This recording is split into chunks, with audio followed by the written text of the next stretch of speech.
민수기 4장입니다. 1절, 20절. 세 개의 가문으로 나뉘었던 레위 지파는 각자 고유의 성막 봉사 책임을 맡았습니다.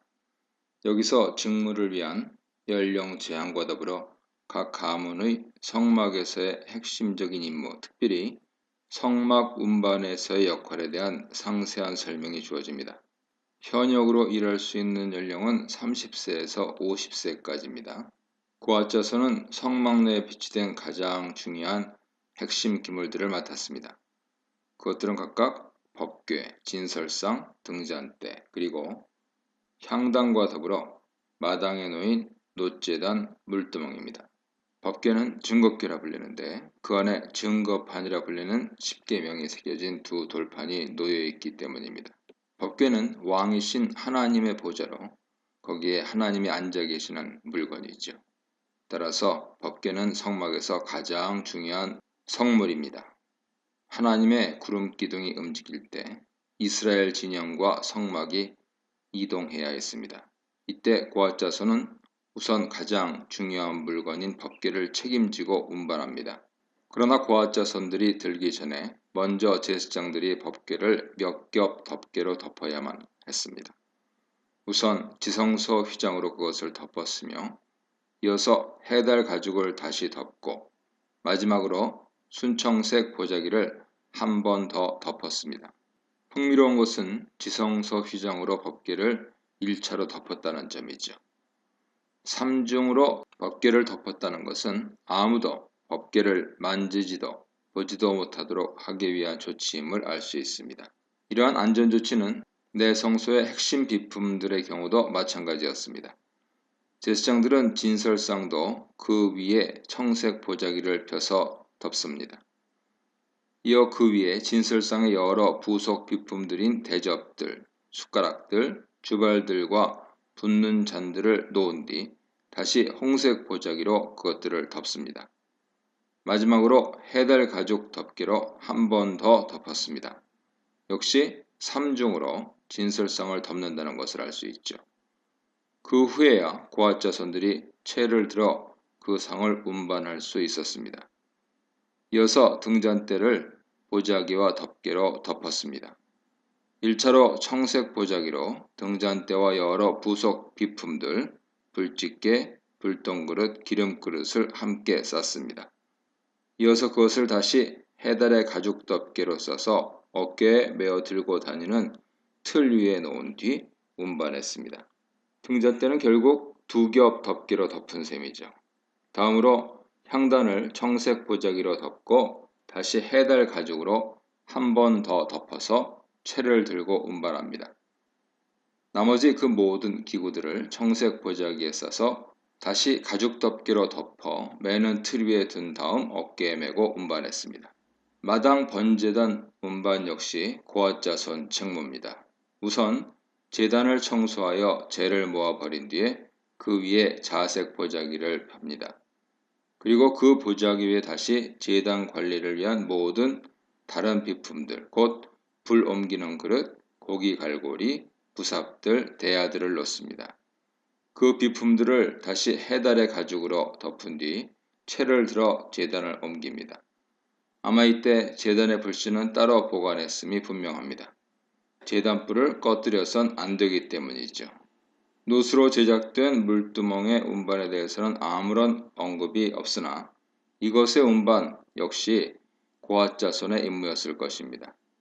놋제단과 마찬가지로 자색 보자기와 해달 가죽으로 덮었을 것으로 보입니다.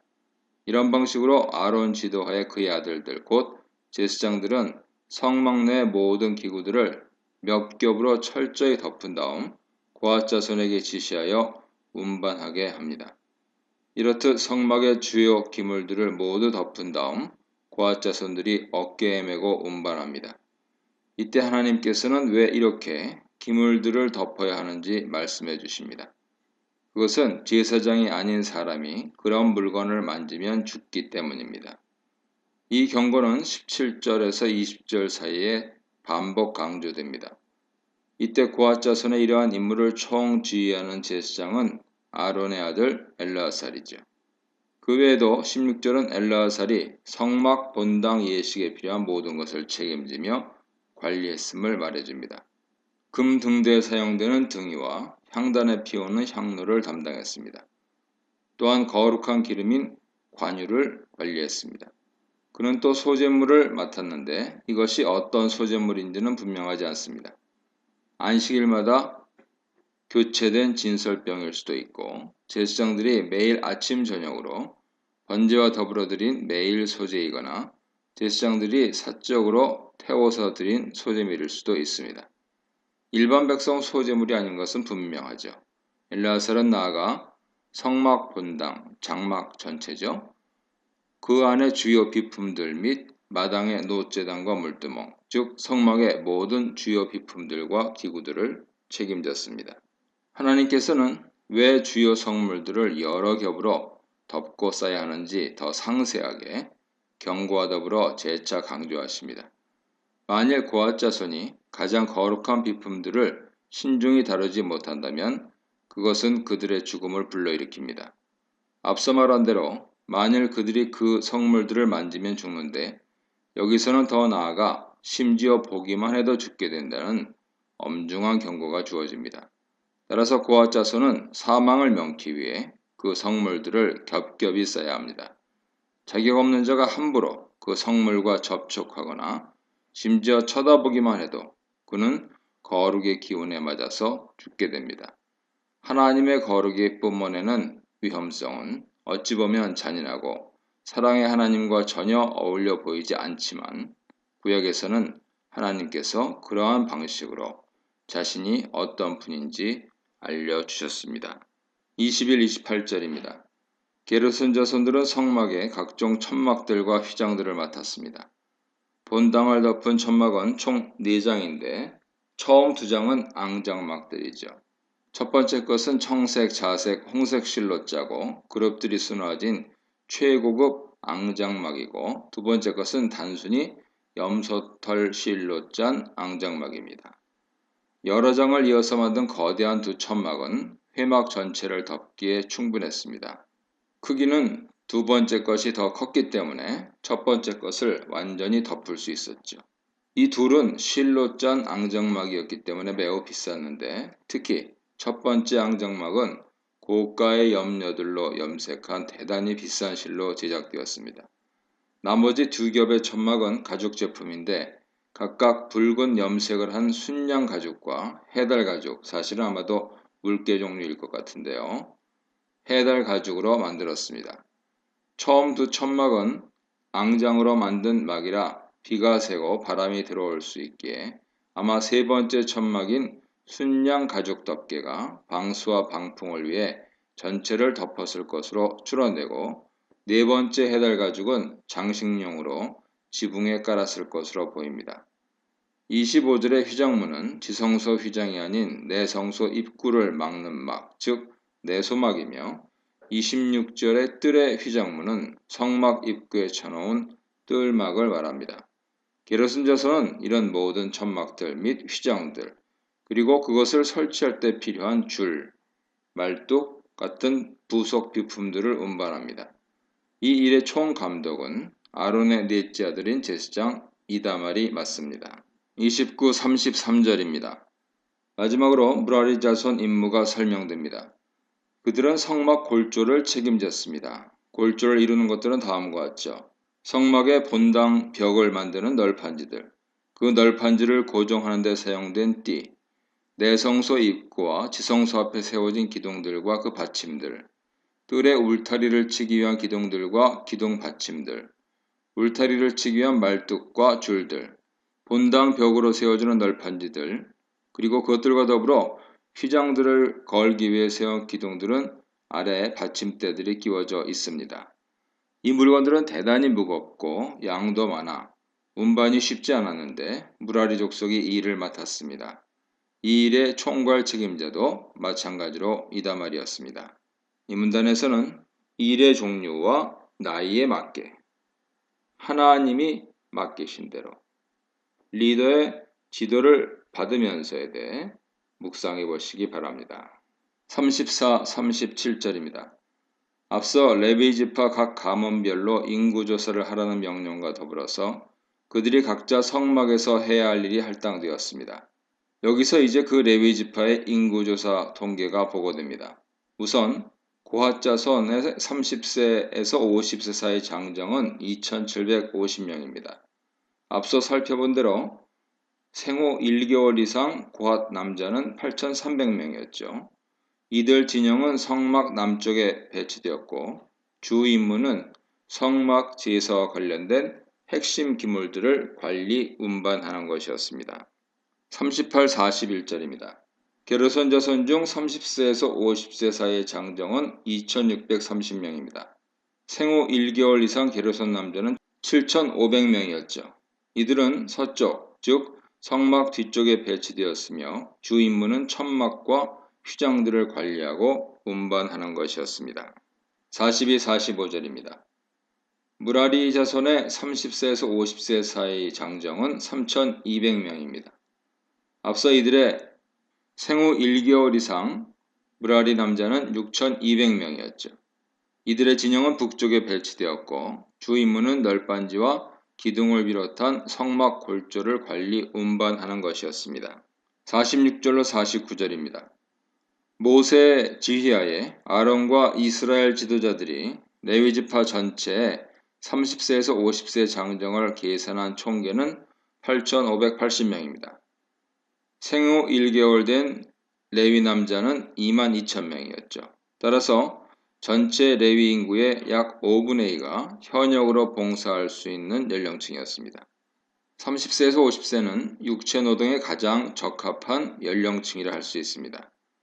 30세라면 충분한 경험도 쌓인 나이였고 50세로 은퇴할 때까지 20년간 자신의 분야에서 다양한 작업을 하면서 성막에서 봉사할 수 있었을 것입니다. 여기서 연령 문제가 대두되는데요. 민수기는 이들의 성막 봉사를 위한 최저 연령을 30세로 정하고 있지만 민수기 8장 24절에서는 25세 이상으로 다른 연령 기준을 제시하고 있습니다. 역대기 에스라서는 그 연령이 20세 이상으로 낮아지죠. 역대상 23장 24절, 역대하 31장 17절 보세요. 이를 다른 전통 자료들을 짜집게 한 결과로 보는 사람들도 많지만 다른 해석이 충분히 가능합니다. 민수기 4장에서 30세에서 50세 직무 연령은 실무 봉사자들을 위한 조건일 것입니다. 반면 민수기 8장의 25세는 수습 연령으로 볼 수 있죠. 초보 노동자와 기술자는 이후 5년간 경험을 쌓은 뒤에 정식으로 성막 공무를 수행할 수 있었을 것입니다. 아직 경험이 부족한 젊은이와 고령의 실무자는 성막의 사역에 적합하지 않았을 것입니다. 역대기에서 최소 연령이 20세로 바뀐 것에 대해서 랍비들은 수습기간을 5년 더 늘린 결과라고 설명합니다. 즉 광야 시대보다 더 빠르게 25세가 아닌 20세에 수습생이 되었다는 것이죠. 에스라 시대 상황은 또 다른 설명을 필요로 할 수 있습니다. 바벨론에서 귀환한 직후 그 땅의 이스라엘 인구는 매우 적었을 것이고 따라서 성전에서 일할 레위인도 충분한 인원을 확보할 수 없었을 것입니다. 묘하게도 다른 전문 인력은 그리 부족하지 않았습니다. 에스라 2장 36절 이하를 보면 당시 제사장과 성전 문지기, 수종 드는 이들은 모두 4,289명이었습니다. 그러나 레위인은 불과 78명 뿐이었다고 보고합니다. 아마 이때 역대기 관행을 따라 20세 이상 레위인들을 소집했으나 비상 상황이었기 때문에 그들의 수습 기간도 상당히 짧았을 것으로 추론됩니다. 이와 같이 구약 율법은 매우 엄격했지만 자주 유연성 있는 조정이 이루어지는 것을 발견할 수 있습니다. 6월절이 1월 14일로 제정되었으나 민수기 9장 6절 이하에서는 장례식을 치러 몸이 부정해진 사람이 6월절에 참석하지 못하게 되자 2월 14일에 두 번째 6월절을 지킵니다. 장거리 여행을 다녀온 사람이나 전쟁터에서 돌아온 사람들도 이런 유형에 해당될 수 있겠죠. 레위인은 이스라엘의 모든 장자를 위해 구별되어 성직을 위해 성전에 봉사됨으로써 12지파에서 제외되었습니다. 그들은 성전 봉사를 감당했으며 성막을 감시했습니다. 특별히 만일 성막에 누군가 무단 침입을 하면 레위인들이 그를 저지하여 죽여야 했습니다. 또한 그들은 전병을 구웠으며 성막 바깥의 주변을 청소하고 관리하는 일을 맡았습니다. 역대기에는 더욱 상세한 레위인들의 직무가 설명되어 있습니다. 제도적으로도 광야 시대보다 발전해서 레위인은 24반차로 나뉘어 교대로 성전 봉사를 감당했습니다. 그들은 11조를 비롯한 각종 봉헌물과 예물을 관리하고 성전 곳간을 관리하고 지켰습니다. 성막을 수리하고 청소를 했으며 아마도 율법서를 필사하는 일을 하고 율법을 가르치며 율법을 기준으로 재판을 하기도 했습니다. 나아가 그들은 행정관리 및 문지기 역할을 했습니다. 역대하 35장 5절, 역대하 31장 12절, 역대상 9장 26절, 26장 20절, 역대하 24장 5절, 역대하 29장 16절, 역대하 34장 13절, 신명기 33장 10절, 신명기 17장 9절, 역대상 9장 18절, 역대하 34장 13절 보세요. 민수기 본문에서 한 가지 더 주목해야 할 것은 바로 레위인들과 제사장들이 봉사했던 성막이 중심이 되고 성막이 주도하는 성격입니다. 성막은 하나님께서 임재하신 특별한 공간이죠. 이스라엘이 수경할 때는 성막이 그들 진영 중심에 놓입니다. 그들이 이동할 때 성막은 중심에서 운반되기도 하지만 법궤가 맨 앞에서 운반되면서 모든 백성을 이끌었습니다. 이것을 오늘의 교회에 적용하자면 예수 그리스도의 교회는 성령 하나님이 중심에 계신 사람 성전이며 교회는 그 성령의 인도함을 받아야 한다는 것을 의미합니다. 성막, 성전은 구약 백성들의 삶의 중심이었습니다.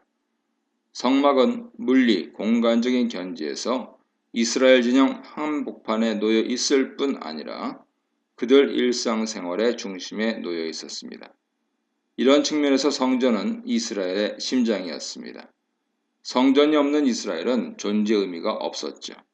왜냐하면 성전은 하나님 임재 장소로서 그들 중에 하나님이 거하시고 하나님은 그들의 하나님이 될 수 있게 만드는 공간이기 때문입니다. 모든 것이 성전과 연결되어 있었습니다. 제사와 율법, 윤리, 삶의 규범들, 이스라엘 백성들의 삶의 모든 것이 성전에 결부되어 있었습니다. 성막의 설계와 구도, 그리고 건축법과 더불어 성막을 중심으로 한 이스라엘의 진영 배치는 마찬가지로 오늘날 성전된 그리스도의 교회에 커다란 의미를 부여합니다. 성막은 치밀하게 설계되었습니다. 회막, 건물 부품들의 조립과 배치는 빈틈없이 대단히 정교합니다. 예를 들면 널빤지로 본당 벽을 세울 때 널빤지들을 틈이 없이 서로 정확히 끼워서 연결하여 널빤지가 쉽게 움직이지 않도록 아래쪽에는 묵직한 은덩어리 받침을 끼워 넣습니다. 이렇게 만들어진 널빤지 벽은 대단히 견고해서 강한 바람과 폭풍우도 견딜 수 있죠. 이렇듯 세밀하고 꼼꼼하게 지어진 성막은 대단히 견고하고 아름답습니다. 이것을 오늘의 교회에 적용해 볼 수 있죠. 교회는 신자들의 연합체입니다. 신자들 한 사람 한 사람이 교회라는 사람 성전 부품과 기물들입니다. 널빤지 한 장만 빠져도 본당 벽은 작은 힘에 쉽게 넘어갈 수 있습니다. 밧줄과 말뚝으로 마당 기둥을 잡아줘야 울타리가 견고하게 세워집니다. 교회에서 어떤 사람은 마당의 제단, 어떤 사람은 물두멍, 어떤 사람은 뜰의 울타리를 세우는 기둥이거나 혹은 본당 널빤지 한 장일 수 있습니다. 그러나 이 모든 것이 어우러져야 성막이 세워지듯이 교회도 모든 몸된 지체들이 자신의 자리에 배치되어 견고한 한 몸을 이루어야 합니다. 이 문단에서는 특권이자 의무인 성막 봉사, 가장 중요하면서도 가장 위험한 봉사, 힘들지만 영광스러운 봉사에 대해 묵상해 보시기 바랍니다.